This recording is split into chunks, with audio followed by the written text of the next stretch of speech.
homme pas. Est-ce que le transport évolue passe dans les locaux d'un ministère? Il me fait rencontrer deux ministres. Le ministre des domaines du cadastre et des affaires foncières et le ministre de l'économie, de la planification et de l'aménagement du territoire. Je ne donnerai pas le nom, c'est-à-dire son nom. Le ministre des domaines du cadastre et le ministre de l'aménagement et de la planification. Quand il me met dans ce auprès d'eux, ces deux ministres se plaignent. Ces deux ministres se plaignent de la hiérarchie. Les ministres qui sont en haut, les ministres qui sont en service d'État. Il y a les ministres d'État, il y a les ministres, petits ministres. Ils se plaignent des ministres d'État. Ils se plaignent aussi des ministres, du ministre des Finances. Mais ils se plaignent beaucoup plus des ministres d'État et ceux qui travaillent à la présidence. Mais ils se plaignent aussi. Ils me montrent des dossiers. C'est-à-dire le ministre des domaines du cadastre et des affaires foncières, je dis ça aussi. C'est pas un but dans la tête. Me présente des dossiers. Et ces dossiers, il me fait comprendre que voilà comment le pays va mal. C'est une vérité. Je le connais, mais je ne connais pas la réponse. Quand c'est la même dépense. Il y a il me fait comprendre qu'il y a des gens dans la hiérarchie plus haut, des ministres d'État et à la présidence, qui bloquent certains dossiers fonciers et du cadastre et des domaines de planification, des constructions de certaines cités, de certains sites sont bloqués depuis. Et dans les transactions financières, il y a eu disparition d'argent, il y a eu blocage de dossiers. Dans quelques semaines, ça va. Dans quelques semaines, ça va reprendre, ça va élever plus en plus la population pour qu'ils vont voir que leurs terres ont été payées, que leurs domaines ont été volés. Et voilà, va faire partie de cette personne. Parce qu'à la suite de la maison, on montre le quartier, c'est un quartier de Douala. Je ne mets pas ça dans la même position que la marche de Douala en Niger. Ok? Ça pourrait être sûr. Avant que je marque, j'ai ma vision. Je ne vais pas se mettre. Donc je dis, il y aura des problèmes de litiges fonciers massifs qui vont ressortir. De planification des territoires, des aménagements, des cités ici, ça va ressortir, ça va indexer dans certains ministres de texte de la présidence. Et il faudrait, comme je le dis, que ça fasse ce qu'on appelle une veille moderne. Parce que ça fait déjà un peu trop toutes ces petites choses qui étaient cachées. Comment ça va faire? Et le peuple, malheureusement, le peuple n'est pas du tout. Si tu viens par la terre, les doigts vont se lever. Si tu viens par la terre des Babyloniens, ils vont se lever contre toi. Tu viens par la terre des Messi, si c'est une oligarchie par la terre de toute une ethnie, naturellement ça posera des. Voilà le problème qui est devant moi. Et quand je sors de là, est-ce que je sors très vite, descends rapidement? Parce que le ministère du domaine, c'est un immeuble. Quand je descends de l'immeuble, quand je sors, les gens se révoltent à cause de ça. Les gens se révoltent à cause de ça. Moi, j'essaie de contrôler, j'essaie de fuir. Parce que je voulais me toucher la parole. Alors, le message de moi, c'est le message de justice, la justice, ça va pour moi, parce que je veux qu'on puisse comprendre que le gouvernement, rien ne peut se cacher. Rien ne peut se cacher. Ça, c'est des choses qui t'aident depuis très longtemps. Mais auquel certaines personnes, politiquement, veulent lire à d'autres, on sort des dossiers. Veulent lire à d'autres, on sort des dossiers. Donc, moi, les personnes qui vont sortir des dossiers ici, c'est le nom que je veux. Il y a pas le nom du ministre et le nom du ministère. Donc, on doit accuser pour diffamation. Dans le nom de Dieu. Et si j'appelle, vous pouvez le dire. Voilà les ministres qui vont sortir les dossiers. Les dossiers vont faire rage dans les prochaines semaines. De jour en jour, on se rapproche de certaines choses qui peuvent amener le Cameroun dans un endroit très pressant. Parce que je fuis toujours. Et je dis toujours à toutes les personnes qui écoutent que gloire à Dieu, que ce qu'on dit ne touche jamais le sang sans politique.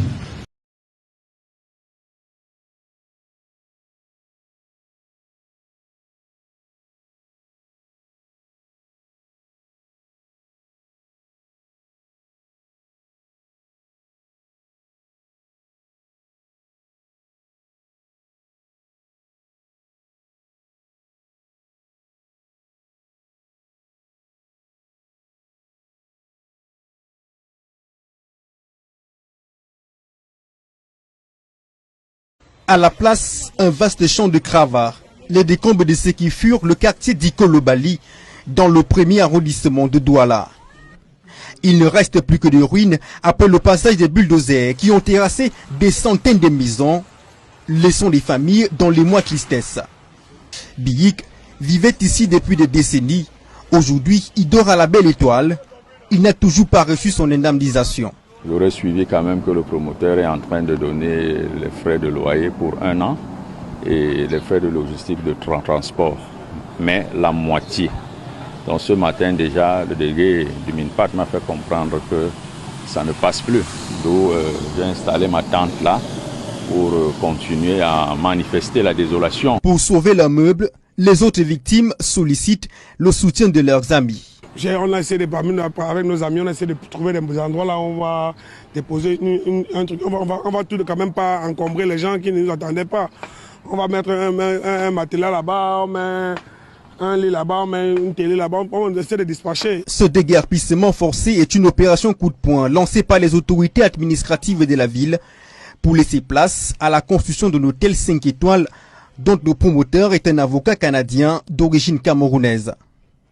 Cependant, le décret d'expropriation signé par le président de la République en 2019 a toujours été contesté par les autochtones meurtris. Dans la liste d'indemnisation, la rubrique des titres fonciers, il n'y a aucun titre foncier des autochtones qui sont là. À 80%, cette parcelle de 2 hectares est immatriculée, où se trouvent les plus vieux titres fonciers de ce pays.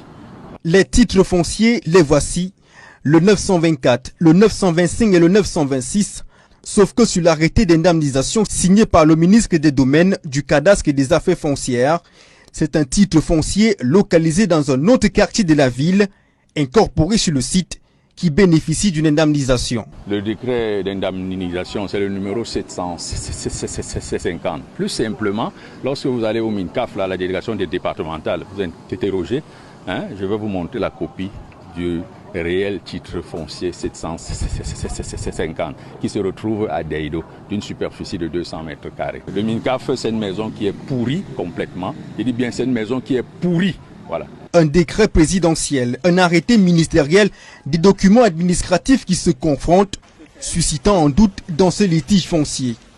Autre curiosité, certaines habitations ont été épargnées par les casses.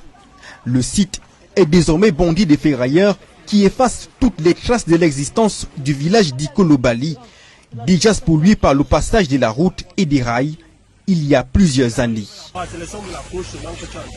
Vous retrouverez l'intégralité du point de presse de Sa Majesté Jean-Yves Ebombou Douala Belle. À demain. Bonsoir.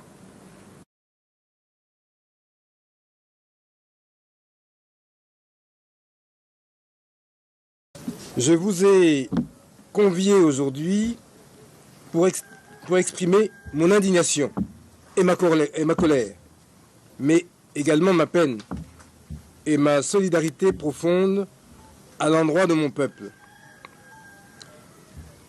Sans respect des droits humains et dans le déni des engagements qui avaient été pris, les populations de Dikolo, dans le canton de Blel, une fois de plus, viennent de subir des violences inadmissibles sous le prétexte fallacieux du développement économique.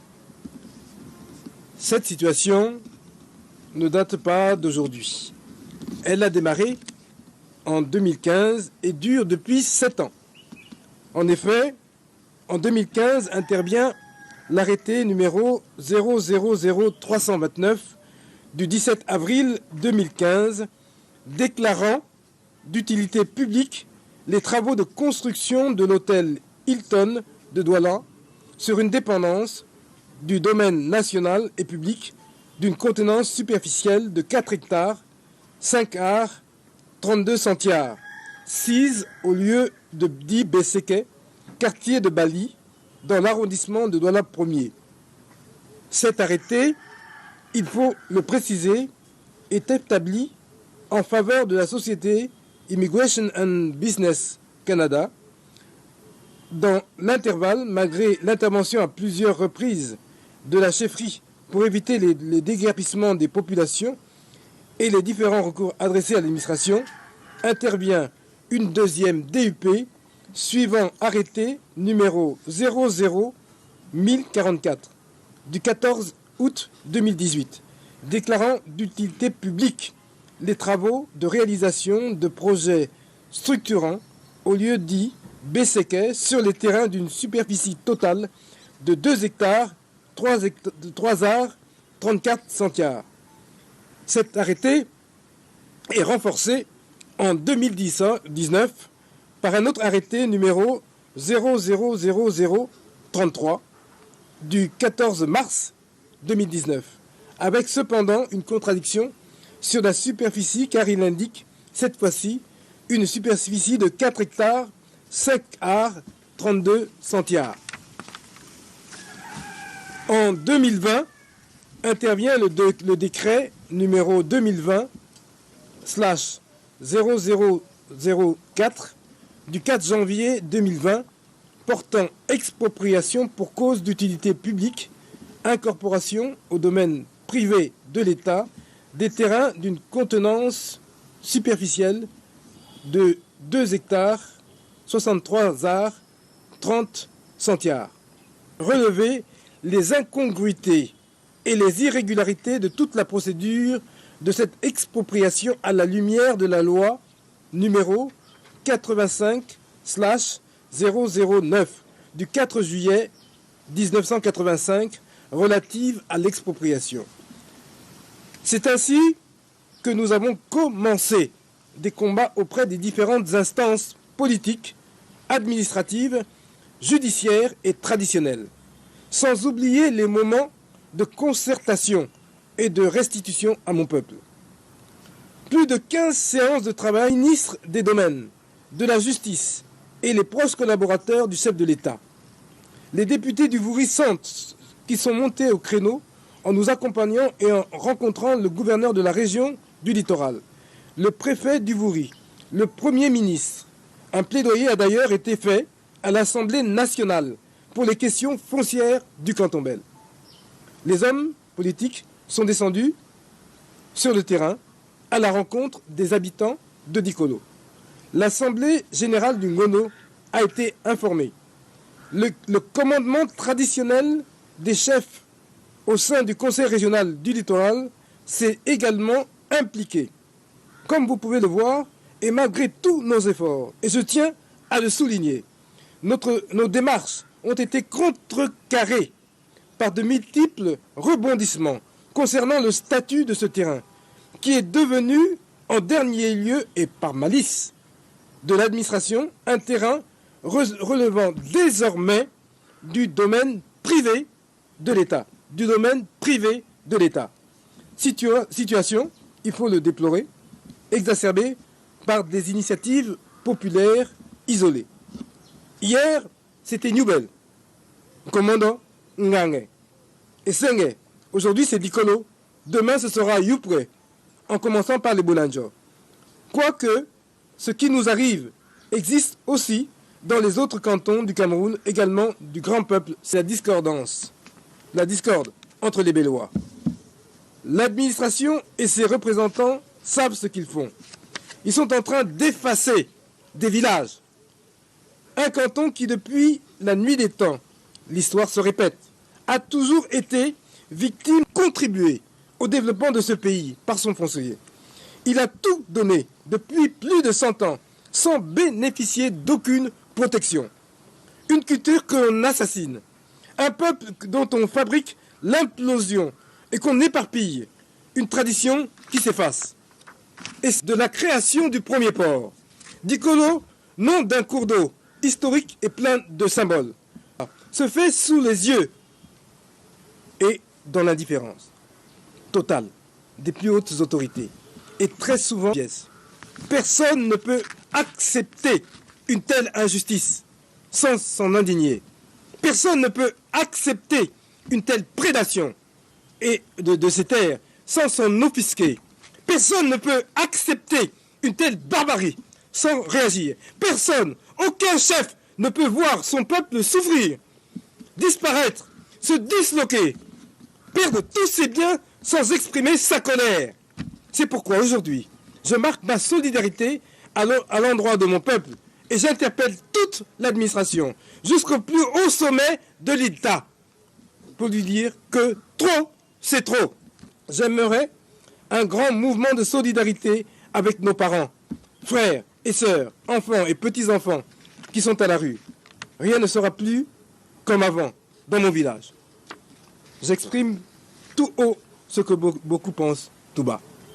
J'attire l'attention de ceux qui me maltraitent et me prennent pour le bouc émissaire de ces décisions prises au-delà de moi.